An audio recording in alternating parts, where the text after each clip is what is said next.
Nourishing presence to embrace reality, an invitation to nourish reality. This past year has shown itself to be more of a potent year in terms of self inquiry and finding a sense of peace for me. During the year, I've been gifted many wonderful opportunities to work and study with others, providing me with a natural momentum to dive a little deeper under the surface, taking me into the unknown but somehow familiar waters of Zen. A resonance with some of the teachings that first occurred unexpectedly while taking some workshops 2 years earlier.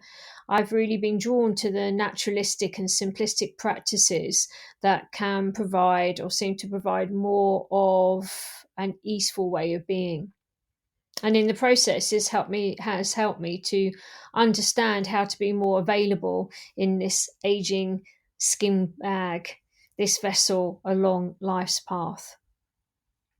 Themes that were echoed in the presence of a wonderful week of self-inquiry with Elena Brower, Mark Holzman, and a wonderful diverse group of beings in Costa Rica a couple of weeks ago. Our time together then was a nourishing mix of mindful physical practice, Zen teachings, and holding counsel.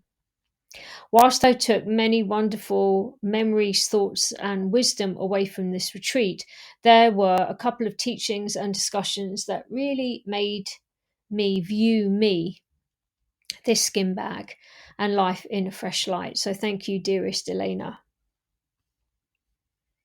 Nourishing moments. The first of these nourishing moments came in discussing the importance of attitude, presence, availability, and gratitude, and how they in turn affect the outcome of what we choose to experience in any moment.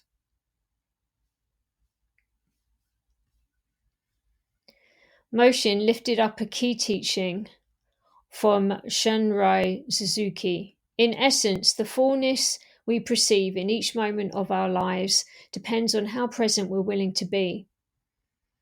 In other words, what's possible, she asks, when we're really willing to be rather than rejecting what's already here. That was an extract taken from Elena Brower's most recent post and really resonates with the theme that I'm talking and discussing here.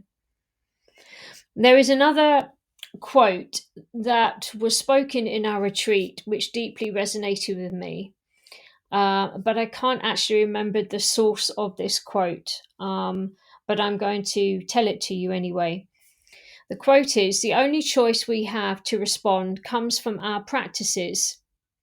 The depth of the practices determines the depth of our choices." So simplistic but profound.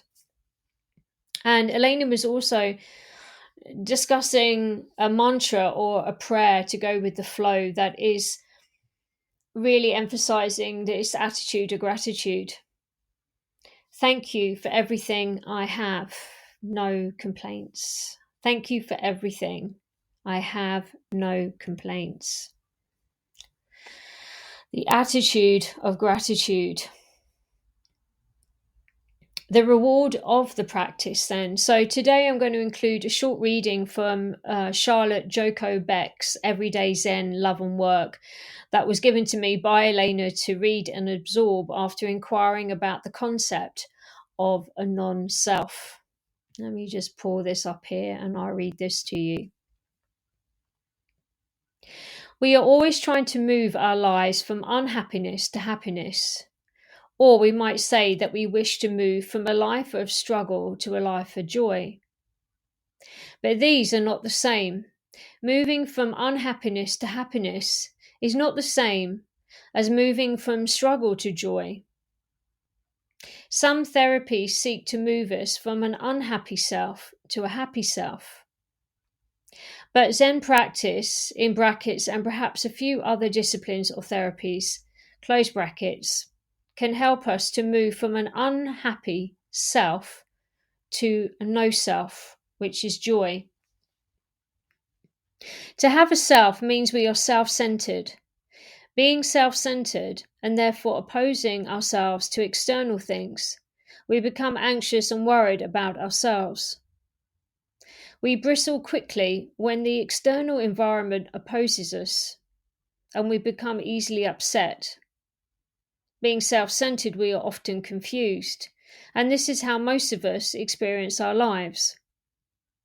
Although we are not acquainted with the opposite of a self, no self, let's try to think what the life of a no self might be like. No self then doesn't mean disappearing off the planet or not existing.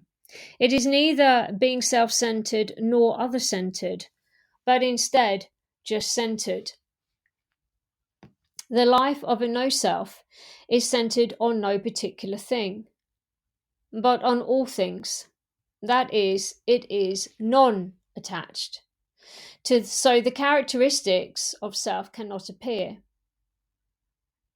We are not anxious, we are not worried, we do not bristle easy, we are not easily upset, and most of all, our lives do not have a basic tenor of confusion. And thus, to be no self is joy. Not only that, no self because it opposes nothing and is beneficial to everything. For the vast majority of us, however, practice has to proceed in an orderly fashion, a relentless dissolution of self. And the first step we must take is to move from unhappiness to happiness. Why? Because there's absolutely no way in which an unhappy person, a person disturbed by herself or himself, by others, by situations, can be the life of no self. So the first phase of practice should be to move from unhappiness to happiness. And the early years of Zazen are mostly about this movement. For some people, intelligent therapy can be used at this point, but people differ, and we can't generalize. Nonetheless, we cannot, nor should we try to skip over the first movement from relative unhappiness to relative happiness. Why do I say relative happiness? No matter how much we may feel that our life is happy, still, if our life is based on a self, we cannot have a final resolution. Why can there not be a final resolution for a life based on a self? Because such a life is based on a false promise or a false premise. The premise that we are a self. Without exception, we all believe this, every one of us. And any practice that stops with the attempted adjustment of the self is ultimately unsatisfying. To realize one's true nature as no self, a Buddha, is the fruit of Zazen and the path of practice. The important thing, in brackets, because only is it truly satisfying, close brackets, is to follow this path. As we continually battle with the question of our true nature, self or no self, the whole basis of our life must change.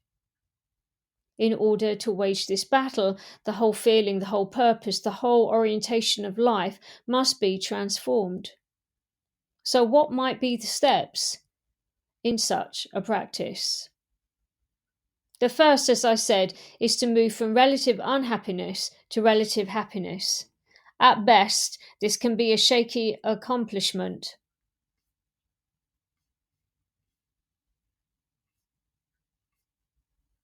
But one that can get you started along the path. And I think that is a good reminder of how we like to overcomplicate things and rationalize everything. And yes, it was that chapter taken from her book on the reward of practice is an interesting read if you resonate with any of this post. The second nourishing moment was listening to the teachings in how we create, basically cook our life, based around the teachings of Dojin Zenjai and his book Instructions for the Cook. In it, we are shown how we can cultivate and adapt attitudes to help us connect to our true nature, the no self. Using the following ingredients of the three heart minds can elicit chemistry inside our bodies which are stabilizing. The three heart minds briefly are a joyful mind which cultivates a sense of kinship with others and savors and manages to savor all that is. A nurturing mind that sees everything as parenthood, changing our chemistry in the process. And the big mind, the magnanimous mind, that can see everything as the element of stability. These three minds all promote the conditions for nourishment and connection to all that is. So, as we approach the end of one cycle and the beginning of another, taking time to reflect on which heart mind you are drawn to or which is more dominant within you can help you identify where you may need to make some adjustments for what you wish to experience in 2025. And remember that presence nourishes simplicity. Nourishing Reality with Salema is a reader-supported publication. To receive new posts and support my work, please consider becoming a free or paid subscriber. Until next time.